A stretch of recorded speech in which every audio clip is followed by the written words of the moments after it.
The Mazda 6 infotainment system, also known as Mazda Connect or MZD, can sometimes experience glitches. Resetting the system can resolve issues like freezing, unresponsive touchscreens, or connectivity problems. Mazda has introduced over-the-air updates for 2019 and newer models to fix these issues wirelessly. However, resets are still necessary for troubleshooting. There are three main types of resets. First, a soft reboot involves holding the power button for 5 to 10 seconds. Second, a hard reboot is similar but more forceful, clearing the system's cache. For 2014-2017 models, press and hold the power and volume buttons simultaneously for 10 seconds. Third, a factory reset restores the system to original settings, erasing user data. Access it through the Settings menu under Vehicle, System, Factory Reset.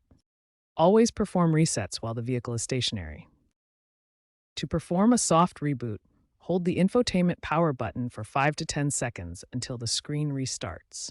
For a hard reset on older models from 2014 to 2017, press and hold the power and volume buttons for 10 seconds. A factory reset is accessible via the Settings menu, Vehicle, System, Factory Reset, which will erase all user data. For touchscreen issues, try recalibrating the screen through the diagnostic menu or performing a reboot.